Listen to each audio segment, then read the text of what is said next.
Commonwealth Games gold medal. It happened in Canada in 1978. Michael McCallum of Jamaica, unanimous decision, takes the gold medal at welter. Graham didn't go to those games, although in this 1978 ABA final, he's beating the favourite, Delroy Parks of the RAF. The selectors sent the beaten Parks instead. It was the first of many frustrations for Herol. Graham has done it. The young bomber has exploded, one of the surprises of the night. But at 18, Herol Graham adds the ABA senior title to all those junior titles. 5 years later, Graham was making his mark as a pro. He was already light middleweight champion of Britain and the Commonwealth and about to win the European title with this devastating second-round knockout of Clement Schinzer. One promoter predicted he'd be world champion in a year, but Graham was putting on weight.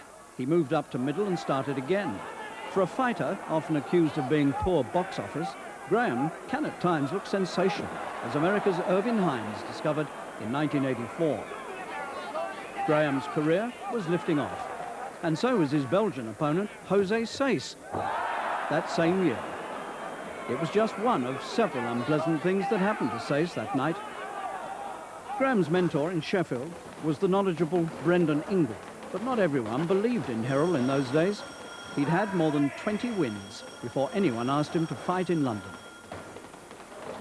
But in 1985, as the new British middleweight champion, he came south to the Royal Albert Hall and went about his business efficiently against the Argentine champion, Roberto Ruiz.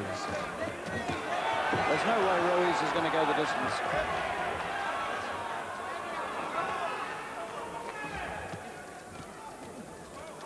He's putting on years. As you look at him, he's beginning to look an old man. And he doesn't know where to go or what to do, and his eye's cut as well now. Ruiz's left eye is cut. And he's got terrible problems here. There's no way he's going to get through this fight. Graham was now signed up with Barney Eastwood, the Belfast manager who took Barry McGuigan to a world title.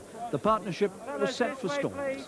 However, in 1986 in Sheffield, Graham put on one of his great performances, taking the European title from a former world champion, Ayub Kalula. Graham again putting together good punches, keeping it under control neatly.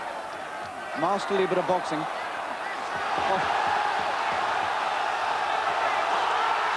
Oh, he's got him going.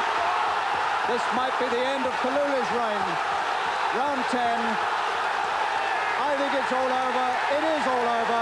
And Graham is the champion. And the whole of Sheffield celebrate. A few months later, he put the title on the line against London's favourite middleweight, Mark Kaylor of Wembley. Between them, they produced a minor classic.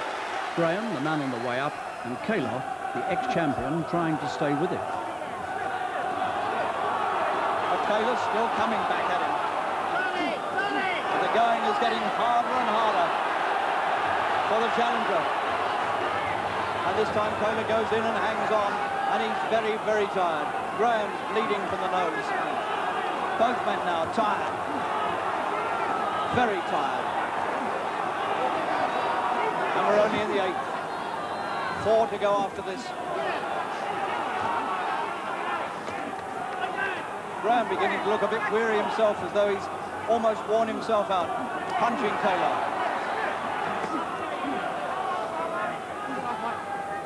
Taylor hangs on now, looks desperately tired. And they're both glad to break it off at the end of that tremendous 8th round. And Graham came out on top of it. And it does seem to me now that the battle is surely swinging his way. John Coyle has been called over, and they've pulled Taylor out of the fight. They've pulled Taylor out at the end of the 8th round. Graham was now the leading contender for Marvin Hagler's world title. But Hagler refused to defend against him, and the WBA stripped Hagler of their title. But Graham refused to be pessimistic. Definitely on the World Championship. I'd rather go for a World Championship than anything, really and truly. Then in 1987, Graham staked his title and his record against Sambu Kalambe, the Italian champion. Oh, he's got Graham with a right. The right that always threatened has found him at the finish. Can you believe it? He's almost out on his feet. He's getting his gloves up to convince the referee he's okay, and now he's got to run for cover. and he's pushed McCallum to the floor. No punch. And Graham now has to try to survive. Cut over the right eye, badly hurt by the right hand. And the man in front of him is going for the finish, and he might just get it. The whole of Graham's world suddenly explodes.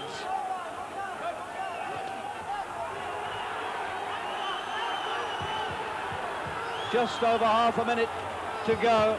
Can Graham survive? The boxing wits are coming back.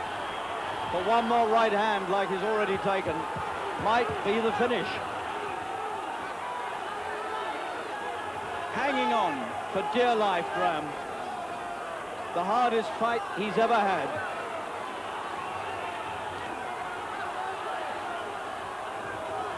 The bell coming up. 10 seconds to go.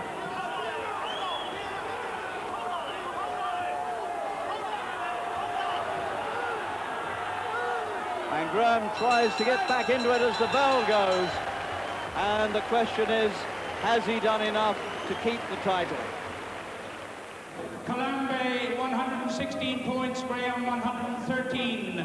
The winner, the biggest margin, 3 points by the final judge. And Columbia is the new European middleweight champion. And Graham has lost the first fight of his professional career after 38 successive wins in 8.5 years. Suddenly, the 100% record is destroyed, but much, much more important than that, his title has gone, and with it has gone his chance to fight for the World Championship. He fought on, and now, 2 years later, the big chance has come at last, and no one can say Herol Graham doesn't deserve it. In Sheffield, Northern reporter Harry Graham has struck up a special relationship with Graham and trainer Brendan Ingle. He picks up the story. 5 years ago, Brendan Ingle told me that Herol Graham would be champion of the world. There have been times when we all wondered if he'd even get the chance to be. I knew it would happen. It's just a matter of time. I'm just being patient. We had a little hiccup, but we knew we'd come through it. That little hiccup was a guy called McCallum. Now that did set you back a bit. Yeah, it set me back about a year.